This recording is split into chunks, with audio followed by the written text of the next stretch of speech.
Sound Off. Bringing you the world in military and veterans affairs. Thank you for tuning in to Sound Off. Our recent visit to Vietnam was a tremendous experience for our entire Bravo delegation. Vietnam veterans returning to former battlefields. So join with us this week and share in the healing as Sound Off takes us back to Vietnam today. In May 1994, American veterans returned to visit their base camps and battlefields of the Vietnam War. Ron Sleeis was an Army sergeant in charge of a wire communications section with the headquarters of the 3rd Brigade, 1st Cavalry Division. His unit arrived in Vietnam at the port of Quy Nhon in September of 1965. We came in by ship. We had about 5 troop ships that left Charleston, South Carolina, came through the canal, and there we were out here in Quy Nhon Harbor 30 days later. Night before, we anchored out there the night before we came in, and there were traces in those hills to my right, and going in and traces going out. Next morning, we all offloaded the ships, and we climbed down these nets into these LSTs, or landing craft. I'm not sure they were LSTs, but we came in. We were sort of nervous after seeing those traces that night. And we came on in, and they dropped the door on those landing craft, and there was a band playing for us. We walked across, we assembled, everybody assembled, and then we all marched across the beach, loaded up into Chinooks, and we ended up going to An Khê, place we just left a little while ago. What day was that? Oh, about the 17th of September, 1965. Tell us about An Khê, what we saw today. Oh, wow, that was an experience and a half. What do you think? Yeah. Anyway, we went out there. We got to see that Hong Kong mountain. That was a landmark for anybody who served in the 1st Cavalry Division and later with the 173rd, from what I understand. Got to see the old golf course, which is now rice paddies, and the natives, the local people tell me they're going to build a sugar plantation there, and it was beautiful. It was just, I was in awe of seeing the area. Didn't have a chance to go back to my to the area where the brigade headquarters was, just where I was, and but I believe we were standing right in the spot where division headquarters was.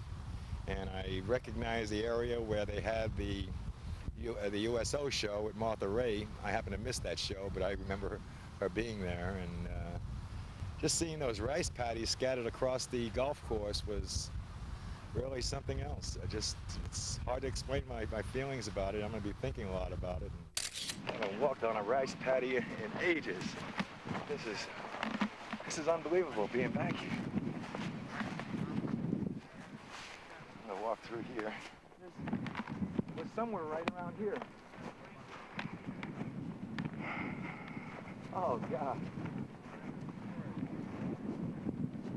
Hong Kong Mountain. Wow.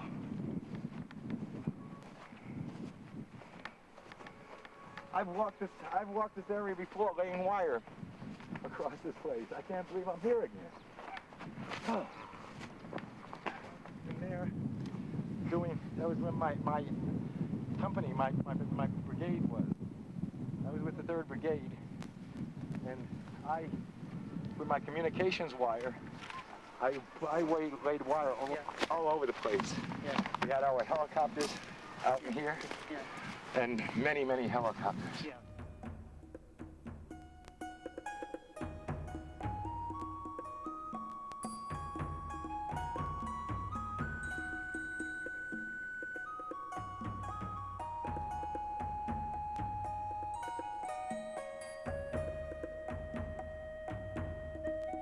Town people were fantastic. They were curious.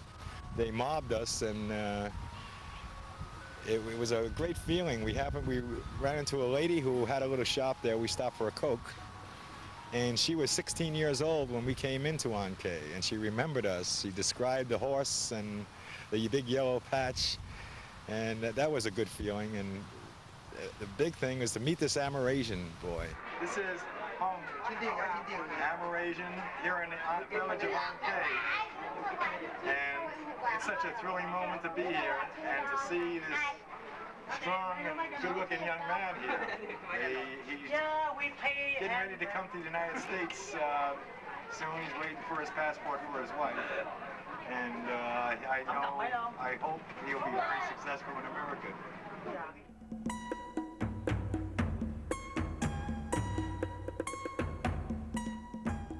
Cataca Tea Plantation. What an experience we had there. We entered the plantation and we had to get permission from our guide, went and got permission for us to go into a certain area. I wanted to go to the area where we had our brigade headquarters set up during the Ia Drang campaign in November of 1965. And we started walking up this road, and suddenly we were mobbed by these beautiful children that just got let out of school, and the feeling, just dozens and dozens of children just coming at you in big smiles. It was, that was a good feeling.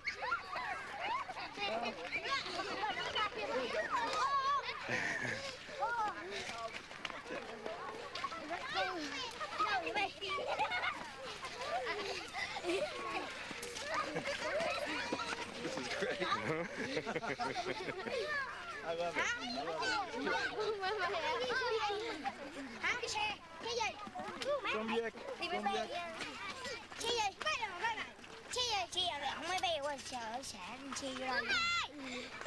This is the gas. I can expect. Howdy.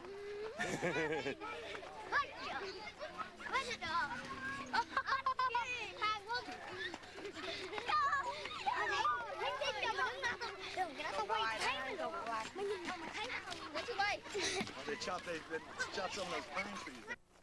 This is where we got hit, right about where those cows are at. Our security platoon got overrun. 7 guys were killed there. We were mortared for about an hour and a half. Mortars just kept lumping in. I was trying to, it was a warm night and I was in my skivvies, and when those mortars started coming in, I grabbed my pistol belt and my weapon, and I ran into the bushes, and knowing Charlie wouldn't drop any rounds in there because he was paying the Frenchman who owned that place. Looking back in that direction, this is the place. This is it. Can't believe it. I can't believe I'm here. David Mays is the guy I never forget, is a black guy. And we used to talk and listen to jazz a lot. And he was your buddy? He was a buddy. He was a guy I knew, and he was in the security platoon. He wasn't working for me. He was working in his security platoon, but we hung out together. We had an interest, jazz, a lot of good soul music back then. I don't think they called it soul. It was just good rhythm and blues. And he used to loan me his records. I'd give him my records. He was back in the States, and we came over. He was from Louisiana, if I remember correctly.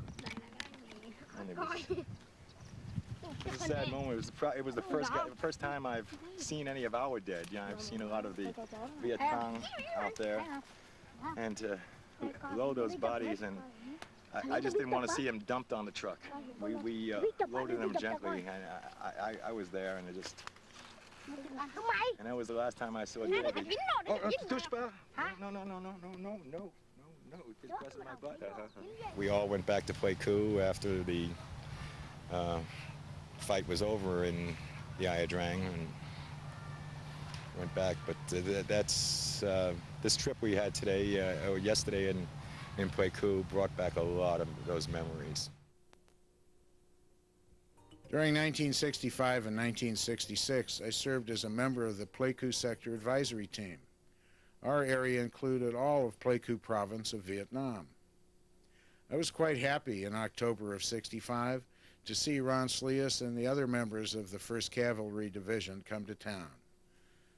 They helped us out during the Battle of Pleiku, and they later chased the enemy through the Ia Drang Valley. And to all those guys of the 1st Cavalry Division, Tango Yankee Lima, thank you, Lord. You saved our behinds. At that time, there were only about 500 Americans in Pleiku. The largest group was the 52nd Combat Aviation Battalion and attached units at Holloway Army Airfield. There were small advisory teams at the 2 Corps headquarters, the Special Forces Sea Detachment and their 5 Special Forces camps, advisors for 2 Ranger battalions, the 3rd Armored Cavalry Squadron, and our team at Pleiku Sector headquarters. And last but not least, a small but valuable Air Force detachment. The Viet Cong and North Vietnamese Army had cut Pleiku off by road. We were surrounded and outnumbered. The advisors in Pleiku were separated from their reinforcements. The 1st Cavalry Division, based in An Khe, near the treacherous Mang Yang Pass. The road, running above a deep mountain gorge, was the site of many ambushes and vicious battles during both the French and American periods of the Vietnam War. Mang Yang Pass has a history of war and violence. It is a steep gorge that runs from Jalai Province down into Binh Dinh Province. There, in 1954, the French Army's Group Mobile 100 fought its way through An Khe Pass into An Khe, up Mang Yang Pass into Pleiku. Along that road, they were basically devastated. We had 5 Special Forces camps in our area, and there was some heavy action at 2 of them.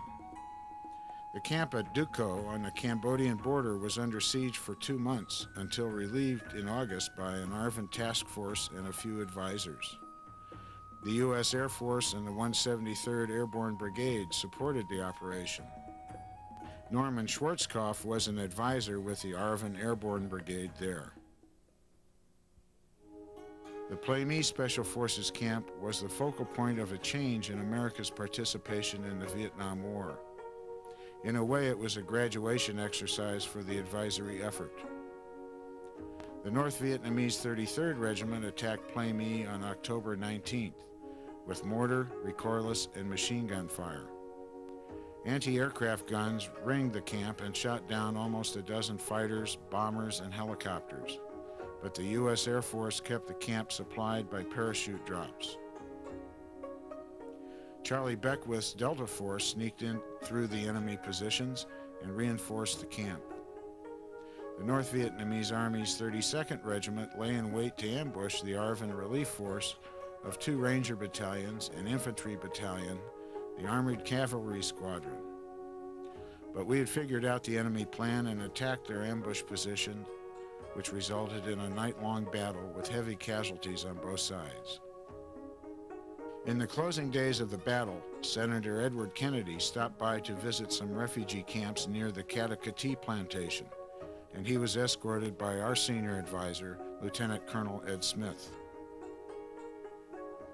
After 6 days of heavy fighting, the relief column linked up with the Pleiku camp, and then the 1st Cavalry Division took over the battle and chased the enemy back to the Cambodian border and the Ia Drang Valley.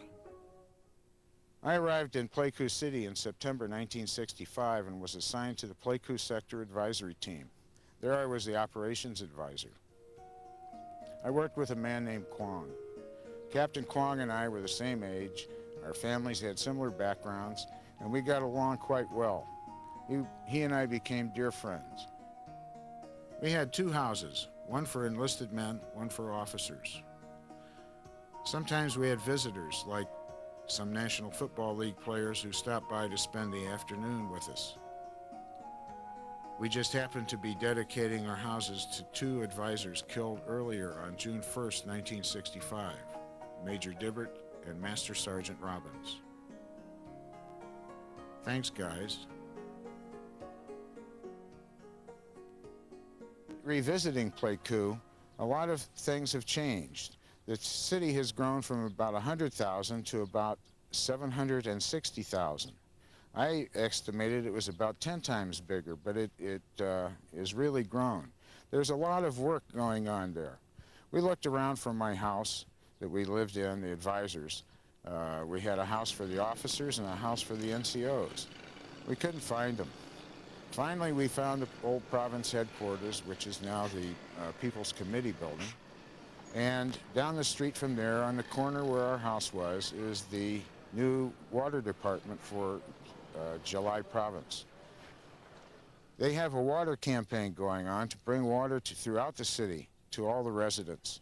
Now hotels have running water. A lot of the homes have running water. And it's a great thing to see this progression in a very dusty, sleepy town that used to be. It still needs a lot of work, but it's a great place for cattle and timber and agriculture. It's a great place to invest in joint ventures. I was very moved by being in Pleiku. It brought back a lot of memories, most of which are good.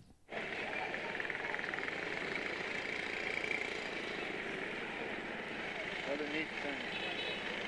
I used to walk these streets. I just bought my children and wife Christmas presents here. Down here about a block. Got them dolls dressed up in Vietnamese clothes. I forgot what I got my son. Oh, I sent him a bunch of bear claws that I got in Taipei. And my wife thought I was going crazy because she thought the bear claws were for her. We had Vietnamese issued equipment, jeeps and stuff, and we would get spark plugs from, we couldn't get spark plugs for the tune-up, so we'd have to come down here to these stores to buy the spark plugs and distributor points and things like that in order to keep our jeeps running. But you can see that there's some activity and industry going, and what's planning is that we're talking about with the water department and so on.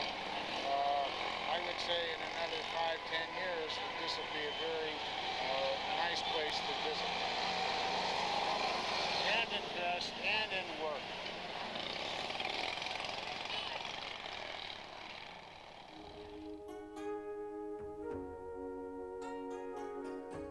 During the year I spent in Pleiku, our team grew from about a dozen men to over 30 officers and enlisted men. We opened 2 district headquarters and expanded the Saigon government's security for the people. Our team had been involved in many battles, patrols, civic action projects, and aircraft flights, and we did not have one casualty. Only one ranger advisor was wounded on the many operations that were under our control. Our team was very lucky, but in war you have to make your own luck, and the man I think responsible for our luck was Colonel Edward B. Smith, Jr., our senior advisor. Ed Smith is an armor officer who learned of war on Normandy Beach in World War II. He drove a tank under General Patton. He served in Korea, and he arrived in Pleiku vowing that we would do the best job we could, but he didn't want to lose anyone. Ed Smith is a fan of circuses. Circus is his hobby. He's even worked for some as a marketing director. But I think he wanted to be a wild animal tamer. And like Frank Buck, you brought us all back alive. Thanks, Smitty. It was May 16th, 1968. A group of American soldiers from the AmeriCal Division came into this area. What resulted was what they call a massacre, the My Lai massacre. It's likened to the Andersonville prisons during our Civil War. It's called similar to the Nanking and Shanghai atrocities of the Japanese in the 30s. They link it with many other massacres. And to talk with us about it today is Colonel Kang. Không những là nhân dân Việt Nam thì lúc bây giờ rất là căm thù. Not only this area, but the whole Vietnamese people looking at this massacre, looking at this massacre, they want to revenge and how to revenge this. Then what the colonel is saying, that this My Lai incident resulted in turning the hearts and minds of the people in favor of the North Vietnamese Communist Army. Chúng tôi cho là toàn bộ dư luận của nhân dân Mỹ thì cũng như thế. He thinks the whole the American people, they have the same feeling and the same idea when they look at the film or movies with this massacre. Những con số của Mỹ á, mà điều tra ban đầu á, là như những con số của anh nói, tức là 102 người chết, nhưng mà thực tế là 504 người chết. Exactly the first time when the number were to be killed, exactly like American newspaper around like 112 people, and finally they counted around like more than 500. Trong đó có 182 phụ nữ và 173 trẻ em, 60 người già lớn hơn 60 tuổi. There are the 182, the female, and 173 the children, and 60 the old men, and around like this Thong Thuận, 26 family. Many houses were destroyed in this area. I see the markers. Are these the gravestones of the people? Or were they all buried in the one place here under the monument? Yeah. Ông nhìn thấy xung quanh đây có nhiều cái mộ, nó có phải là những mộ tập thể hay là đem những cái mộ bia tượng trưng ở đây không, chứ không phải là nơi đây mà nơi tàn sát. Đây là một cái mô hình lưu trở lại cái vị tàn sát này. Thế thì vấn đề tàn sát tức là cán bao vây một cái vùng lớn. Chưa không phải là ngay chỗ trong cái chết chóc cũng trong cái vùng lớn, mà điểm này là trọng tâm.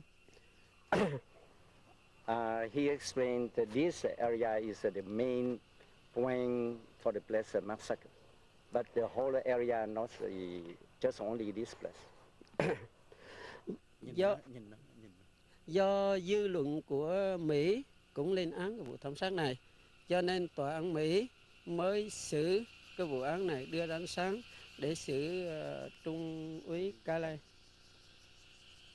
Yeah, he explained that almost the American people they don't like this kind of massacre through the movie and television. I don't think anyone likes any kind of a massacre, any kind of a war anymore. I mean, all war does is kill women and children.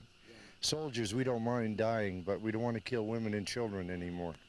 Ông cũng đồng ý với đại tá là một người chiến sĩ đó thì không thể nào giết những người đàn bà cũng như là con nít. Ở đây tòa án Mỹ đã bắt buộc phải đưa lên trên xử án. Thế nhưng mà một điều xử án như thế thì đối với chúng tôi thấy nó cũng khó, bởi vì là ở đây thì do một đại tá của Mỹ chỉ huy, và ở dưới thì có đại úy Onak Medina chỉ huy nữa, thì anh này chỉ là một đại đội trưởng. Thế nhưng mà trong cái chính sách tìm diệt của Mỹ á, thì là người ta cảm thấy huấn luyện cho các chiến sĩ của mình là đi đến đâu thấy những người dân mà nghi ngờ là Việt Cộng thì giết, mà với các huấn luyện như thế thì có thể tất cả những người dân làng Việt Nam đều bị giết hết. He explained with this kind of training, like at the top of this, controlled directly by the colonel, and the lieutenant colonel just maybe obey this order, try to find all the people around here if they have some like VC and kill, but even the children and the female, like ladies or maybe the old man. Well, we'd like the colonel feel as though Lieutenant Calley took what we call a bad rap, and that there was higher command who should have been tried and convicted for this atrocity, not just Lieutenant Calley. Thì ông cũng đồng ý là cái vấn đề này nó không phải là của Trung úy Calley. Trung úy Calley chỉ là người thi hành, nhưng mà ở trên đó vấn đề là đưa ra lệnh như vậy đó, thì có suy nghĩ kỹ trong cái vấn đề đưa ra lệnh hay không. This is Tony Diamond with Colonel Kang, coming to you from Din Khai, formerly known as My Lai. This is a very sacred place. On July 20th, 1954, the French gave up its colonial claims on Indochina, as required by the Geneva Accords. The nations of Viet Nam, Cambodia, and Laos came into being. The Vietnamese consider the anniversary of Dien Bien Phu as their equivalent to the American 4th of July.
We hope you've enjoyed this presentation of Sound Off as much as we have enjoyed bringing it to you.